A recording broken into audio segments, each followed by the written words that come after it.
Hi, Juliana. Hi, Mera. How was your week? Have you done something interesting? Actually, I went to a very interesting place, Boteros Plaza. Do you remember that I told you about going to Bogota to see it one day? Well, that day came recently. Wow! And what did you see? What is it about his paintings that make it so unique? The Burring is one of his best paintings, right? Oh wait, that's not a sculpture? I'm sorry, a little confusion. Better tell me, which of his works was your favorite? Well, although I also wanted to see his unmistakable paintings, his sculptures did not disappoint me one bit. Their volumes do not resemble those of any other author or sculpture. His style is unique. I agree with you. There is no adjective to describe how well Botero's sculptures represent Colombia. Exactly. His works function as logos, they are simply recognizable. That's because Botero has an extremely particular vision. There is a work created by him. You look at a painting or a sculpture and you know it is his. The assembly of his collection was in the year 2000, I think. It should be commemorated, but of course, in this world, until the artist is dead, he's not worthy of being praised. But even so, he has an indisputable international presence. Even a German knows The Woman with the Mirror, one of his most recognized works. Of course, although sometimes they nickname his works as the fat ones of Botero. Although he does not like someone saying that they are fat. That's because Botero don't paint fat. But what is in Fernando Botero is an exaggerated use of volume. You are right, their figures do not have the characteristics of a fat body, such as the flaccidity of the flesh. Their shapes are, say, spheres, inflated bodies like a balloon filled with air. So in the end, Botero's figures are not fat, they are space. They are not gluttonous for sweets and cakes, they are hungry for space.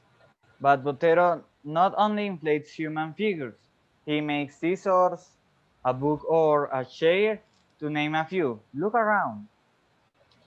Even when they are objects that aren't not really like that.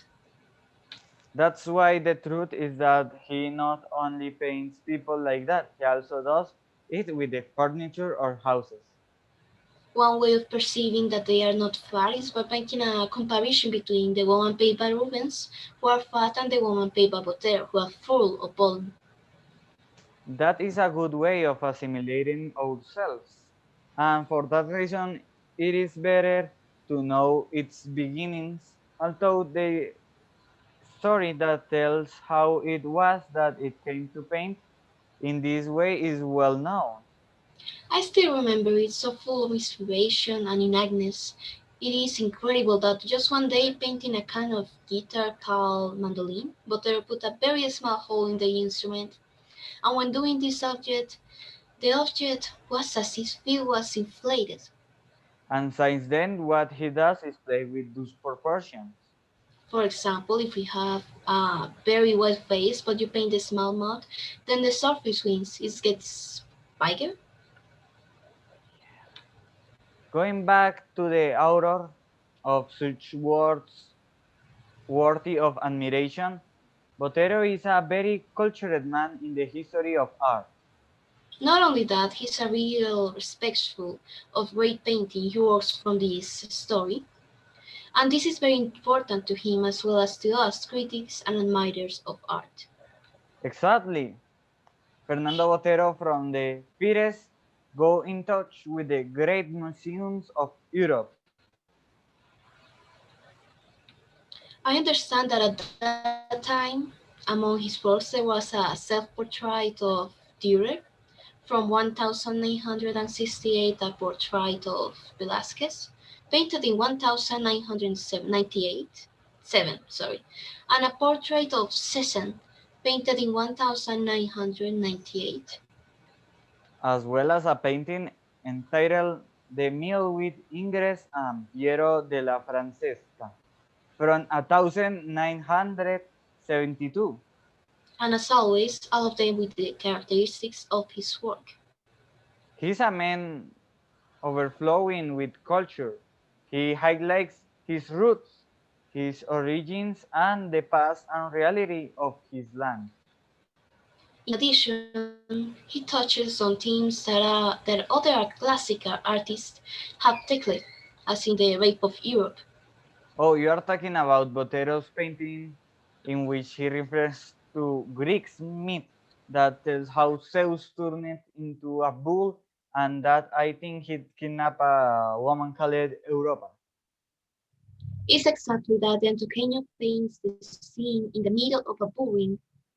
I remember it is a painting that represents all his knowledge, emotions, and opinions about that subject. It is simply incredible how he can demonstrate all that in a single painting. But that he relies on art history does not mean that has dedicated himself to copying art history. Now, what he did was take matters from the history of art to develop them in his work, such as the theme of volume, as well as perspective and color. Exactly, he's an artist of those that only appears every hundred of years.